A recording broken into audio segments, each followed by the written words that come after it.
하나님 말씀 고린도후서 12장 1절로 10절입니다. 무익 하나만 내가 부득불 자랑하노니 죄의 환상과 계시를 말하리라. 내가 그리스도 안에 있는 한 사람을 아노니 14년 전에 그가 셋째 하늘에 이끌려 간지라. 그가 몸 안에 있었는지 몸 밖에 있었는지 나는 모르거니와 하나님은 아시느니라. 내가 이런 사람을 아노니 그가 몸 안에 있었는지 몸 밖에 있었는지 나는 모르거니와 하나님은 아시느니라. 그가 낙원으로 이끌려가서 말할 수 없는 말을 들었으니 사람의 가히 이르지 못할 말이로다. 내가 이런 사람을 위하여 자랑하겠으나 나를 위하여서는 약한 것들 외에 자랑치 아니하니라. 내가 만일 자랑하고자 하여도 어리석은 자가 되지 아니할 것은 내가 참말을 함이라. 그러나 누가 나를 보는 바와 내게 듣는 바에 지나치게 생각할까 두려워하여 그만두노라. 여러 계시를 받은 것이 지극히 크므로 너무 자고하지 않게 하려 하시라고 내 육체에 가시고 사단의 사잔을 주셨으니 이는 나를 쳐서 너무 자고하지 않게 하려 하심이니라. 이것이 내게서 떠나기 위하여 내가 3번 주께 간구했더니 내게 이르시기를 내 은혜가 내게 족하도다. 이는 내 능력이 약한 데서 온전하심이니라 하시니라. 이러므로 도리어 크게 기뻐함으로 나의 여러 약한 것들에 대하여 자랑하리니 이는 그리스도의 능력으로 내게 머물게 하려 함이니라. 그러나 내가 그리스도를 위하여 약한 것들과 능력과 굽은 핏과 핍박과 고난을 기뻐하노니 이는 내가 약할 것에 곧 강함이니라. 네, 약한 자를 쓰시는 하나님이라는 제목으로 송기호 목사님, 런던 목양교회를 섬기고 계시고 로고스 신학교 학장으로 섬기시는 귀한 어린 목사님이십니다. 목사님 말씀하시죠.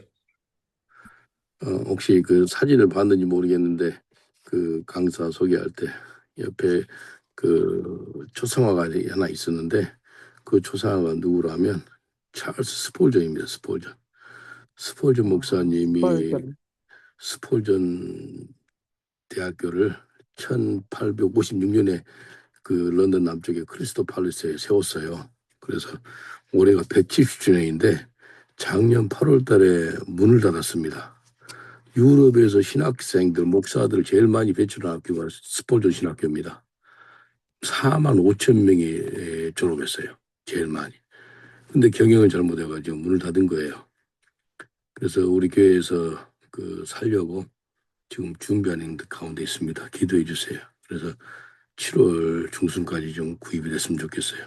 아멘. 네, 현금으로 구입합니다. 하나님께서 채워주셔가지고 아멘. 빚지지 말고 은행 빚지지 말고 스폴전 대학교를 사서 영국과 유럽에 다시 한번 감사합니다. 영적인 대각선을 일으켜야 되겠다라는 그런 마음을 줍니다. 그래서 할렐루야. 정말 한국 사람이 한국 선교사가 영국에서 사랑의 빚을 갚은데 사랑의 빚을 어떻게 갚은가 하면 영국의 영적인 유산이었던 것을 갖다가 팔려버렸어요. 지금 세계적인 추세가요. 다 그 유명한 선교 단체들이 다 팔립니다. 웩 인터내셔널 저 런던 북쪽에 있는데 그것도 팔렸어요. 호텔로 팔려 호텔로. 그리고 위클리프 성경 번역하는 데도 팔렸고 그 저한테도 연락 온 게 나 있는데 YM 예수전도단 그 함스터 마너라고 거기도 한 350만 판이 나오더라고. 사라고 그것도 팔려. 이제는요 줌 때문에 아무튼 공동체를 안 하면 건물이 필요가 없어요. 이렇게 혼자서 앉아서 이렇게 복음을 전하면 되는데 무슨 건물이 필요 있겠냐 이거예요. 그래서 기독교 단체들만 막 그렇게 유명했던 단체들 다 문을 닫고 건물 팔고 그런 시대 됐습니다. 제 교회는 그래도 공동체를 하나 교회이기 때문에 지금 한 15명 정도 지금 교회에서 살고 있어요.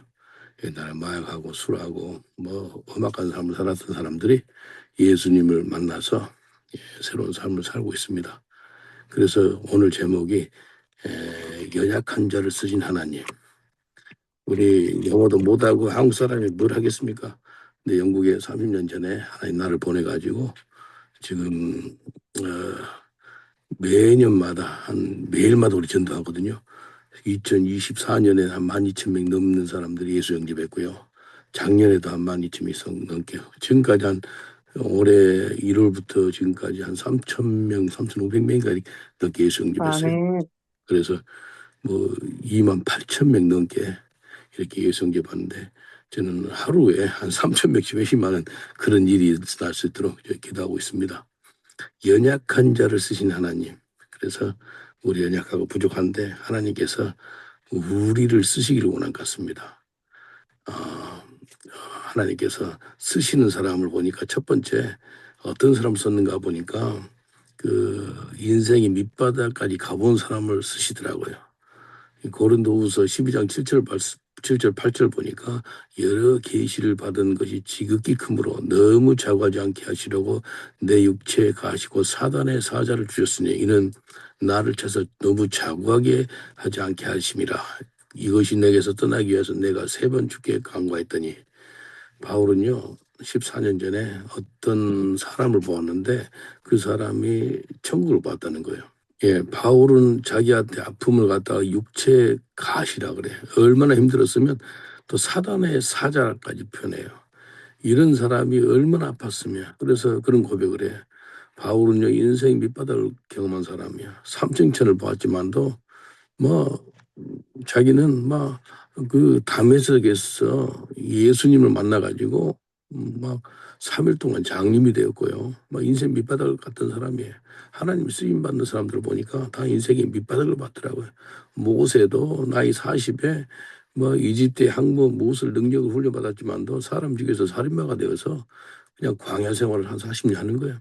나이 80에 이제 완전히 자기 것은 다 빠지니까 그때 하나님이 이제 80된 그 모세를 불러가지고 쓰시지 않습니까?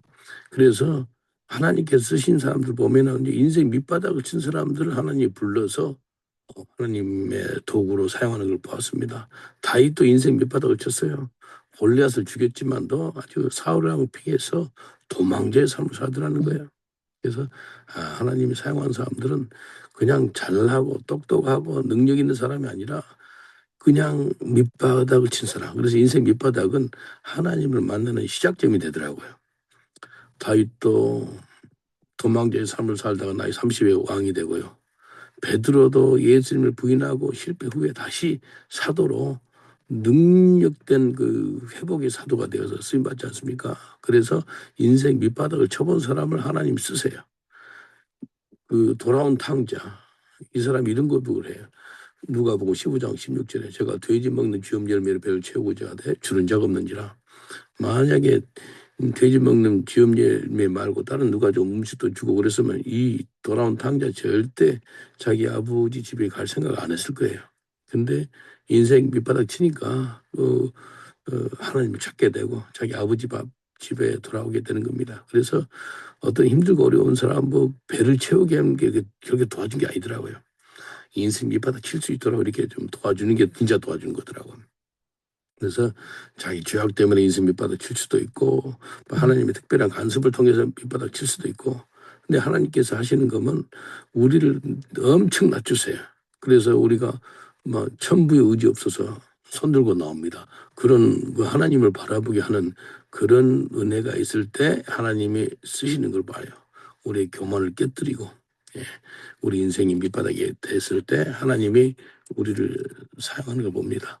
요나도 마찬가지예요. 불순종해가지고 인생 밑바닥에 가는데 물고기 뱃속에 3일 동안 갇히는 거예요. 그때 그 하나님 쓰셔서 니느웨가 멸망치 않고 회개하는 역사가 나타난 것 같습니다.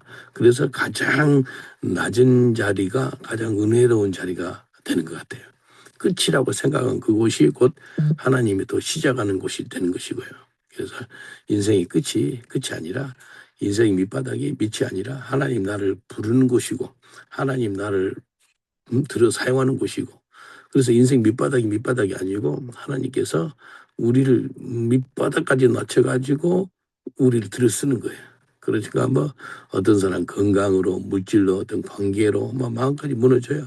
그때 우리가 이제는 끝이라고 생각하지 말아야 된다는 겁니다. 인생의 끝이 아니라 하나님이 일하는 시작이네. 하나님이 이제 쓰임받는 시간이라고 생각하는 겁니다. 둘째는 내가 약할 때 강함이 있다는 겁니다. 그래서 고린도후서 12장 9절에 보니까 이르시기를 내 은혜가 내게 족하도다. 이는 내 능력이 약한 데서 온전해짐이니라. 이러므로 크게 기뻐함으로 나의 여러 약한 것들을 위해 자랑하나니 내 여러 약한 것들에 대해서 자랑하나니 이는 그리스도의 능력으로 내게 머물게 하려 함이라. 보통 사람들은 자기의 강함을 자랑하고 능력을 자랑하는데 자기 약함을 자랑하는 겁니다. 내 약함은 곧 하나님의 능력이 나타나는 통로인 것 같아요. 내가 약하니까 또 온전해지고, 내가 약하니까 하나님의 능력이 나타나고, 내가 약하니까 하나님을 의지하게 되고, 그래서 결국은 내가 약해질 때 내 방법대로 내 생각대로 살지 않고 하나님을 의지하게 된다는 겁니다. 약함이 문제가 아니고 약함 속에서 누구를 의지하나가 중요한 것 같아요. 하나님 의지하면 강함이 되고, 그래서 하나님은 나의 약함을 통해서 하나님의 능력이 내 자리에 들어오기를 원한 것 같아요.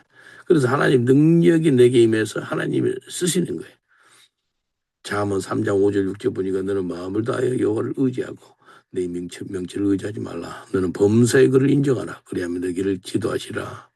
우리 하나님을 신뢰하고 인정하면은 하나님께서 우리 길을 직접 인도하시리라 믿습니다. 그래서 약함을 강함으로 바꾸시는 하나님, 약함을 강함으로 바꾸시는 하나님. 그래서 정말 내가 약할 때 이사야 55장 8절 9절 말씀처럼 나의 생각이 너 생각보다 높고 나의 길이 너 길보다 완전하다고. 그래서 내가 기도할 때 하나님 생각, 하나님의 길로 나를 인도하여 주시옵소서라고 이야기하면 참 좋을 것 같습니다. 정말 하나님께서 하시는 일은 내가 약할 때 자랑하면은 하나님 내 연약합니다. 내 약할 때 강함이 된다는 거예요. 그래서 저는 영어도 못하고요. 부족한 것이 너무나 많습니다. 그래서 하나님 내 약함 아시죠? 약함을 다 자랑해. 하나님 앞에 자랑하고 사람 앞에도 자랑하잖아요. 근데 하나님께서 엄청 은혜를 베풀어줘요. 약한 나를 통해 가지고 매일매일마다 영국 영혼들의 주님께 돌아와요. 강한 사람을 쓰는 게 아니고 약한 우리를 쓰는 걸 봐요. 고린도후서 6장 10절에 보니까 근심한 자 같으나 항상 기뻐하고 가난한 자 같으나 많은 사람을 부유케 하고 아무것도 없는 자 같으나 모든 것을 가진 자로다. 가난한 사람 같으나 많은 사람을 부유케, 아무것도 없는 자 같으나 모든 것을 가진 자래요. 얼마나 감사해요. 그래서 내가 약함을 인정할 때 하나님이 강력하게 쓰신 걸 볼 수 있습니다. 그래서 Let the weak say I'm strong. 내는 약하지만도 강합니다 라고 표현하는 거죠. 근데 강하다는 게 하나님의 강력한 능력이 내 속에서 일한다는 거죠. 사무엘상 17장 37절을 보니까 다윗의 고백입니다. 여호와께서 나를 사자의 발톱과 곰의 발톱에서 건져내셨은즉 나를 이 블레셋 사람 손에서도 건져내시리로다 라고 고백합니다. 그래서 다윗이 사자 죽였고 곰도 죽였는데 내 힘으로 안 죽였다는 거예요. 하나님의 능력으로 죽였다는 겁니다. 이게 분명하게 다윗이 고백을 해요. 하나님의 도우심으로 사자 곰을 죽였기 때문에 이번에 골리앗도 하나님의 도우심으로 죽일 수가 있다라고 사울 왕한테 고백합니다. 곧 다윗은 나는 약하지만도 강한 하나님의 능력으로 내가 사자 곰 골리앗을 죽일 수가 있습니다라고 고백하는 것입니다. 나는 약하지만도 하나님이 내 속에서 강하게 일해 주시는 것입니다. 그래서 고린도후서 12장 10절 보니까 그러므로 내가 그리스도를 위하여 약한 것들과 능욕과 궁핍과 핍박과 고난을 기뻐하노니 이는 내가 약할 그때 곧 강함이니라. 누가 모욕당하는 게 좋아해? 누가 부족한 거 좋아해? 핍박 안 좋아하죠. 그리고 고통 어려움 좋아하지 않죠. 근데 바울은 이것들을 기뻐한대요. 내가 약해질수록 그리스도의 능력이 내 삶에서 더 강력하게 나타내지기 때문에 그런 것입니다. 그래서 저는 그래요. 정말 하나님의 능력이 내 속에 나타난다면 다 기뻐하는 거야. 고통당해도 기쁘고 핍박당해도 기쁘고 너무 감사하죠. 마지막으로 나의 약함을 자랑해야 됩니다. 그때 하나님이 쓰시는 걸 볼 수 있습니다. 고린도후서 12장 9절에 내게 이르기를 내 은혜가 내게 좋거도다. 이는 내 능력이 약한 데서 온전해짐이니라. 이름으로 도리어 크게 기뻐함으로 나 여러 약한 것들에 대해 자랑하느니 이는 그리스도의 능력으로 내게 머물러야 합니다. 자기 약함을 자랑하는 사람은 자기 약함 속에서 그리스도의 능력이 더 분명하게 나타나기 때문에 약함을 자랑한다는 겁니다. 그래서 자기 약함을 자랑한 사람은 하나님을 드러내는 사람입니다. 그래서 세상은 강함을 자랑하고 근데 믿음이 있는 사람은 자기 약함을 통해서 하나님의 능력을 자랑합니다. 그래서 고린도후서 11장 30절을 보니까 내가 부득불 자랑할진대 나 약한 것을 자랑하리라. 바울은 자기 자신이 자랑할 것이 없고 내 속에서 역사하신 하나님만 자랑한다는 겁니다. 그리스도 십자가를 자랑한다는 겁니다. 갈라디아서 6장 14절에 보니까 내게는 우리 주 예수 그리스도 십자가 외에는 결코 자랑할 것이 없으니 그리스도로 말미암아 세상에 나를 대하여 십자가에 못 박히고 내가 또한 그 세상에 대하여 그러하니라. 바울이 자기 약함을 자랑했고 예수 그리스도의 십자가를 자랑했다는 겁니다. 그래서 이제부터 우리의 자랑이 아니라 나를 구원하신 예수 그리스도 그 십자가를 자랑하기를 원하시는 겁니다. 사람의 강함은요 그 순간 무너져요. 사람의 성공도 금방 사라집니다. 그러나 예수 그리스도 십자가의 능력은 영원합니다. 그래서 성경은 내가 약할 때 강함이라 라고 고백하는 것입니다. 그래서 내 약함을 자랑하면 하나님께서 친히 역사하는 것을 볼 수가 있는 것입니다. 그래서 내가 늘 힘들고 어려울 때 하나님 나는 부족하지만 하나님이여 내 약함을 통해서 하나님의 능력이 나타나야 주옵소서. 나는 부끄럽고 부족하고 정말 못났습니다. 그럼에도 불구하고 하나님의 능력이 내 속에서 역사하셔서 하나님이 친히 영광 받아주고 기뻐 받아 주옵소서. 바울의 고백에 나의 나 된 것은 하나님의 은혜로라 라고 고백하지 않습니까? 내가 다른 사람보다 많이 수고했으나 내가 아니요 내 속에서 역사하는 하나님의 능력이라 라고 고백합니다. 그리고 바울은 가는 곳마다 자기는 죄인 중에 괴수라라고 이야기합니다. 괴수. 내 약함을 자랑합니다. 나는 교회를 핍박했던 사람이고 복음 전한 사람을 죽였던 그런 살인마라는 거예요. 그래서 나는 죄인 중에 괴수라라고 이야기합니다. 그래서 하나님께서는 완벽한 사람을 찾는 것이 아니고 능력 있는 사람을 찾는 것이 아니고 죄인을 찾아서 회개시키고 그 죄인을 변화시켜 주셔서 사용하십니다. 그래서 예수님은 의인을 오르신 것이 아니라 죄인을 위해서 오셨습니다. 하나님께 내 약함을 자랑합니다. 하나님, 내는 부족하고 내 인생 밑바닥 쳤습니다. 나를 사용해 주세요. 내가 약할 그때 곧 강함이 됩니다. 내 약함을 주님 앞에 자랑하오니 주님 영광 받아 주옵소서. 제 몸에 흉터들이 많습니다. 막 있어서 병기가 여기 들어가 여기 흉터 있고요. 작년에 무슨 2명한테 맞아 이빨 3개 부러져 버릴 거예요.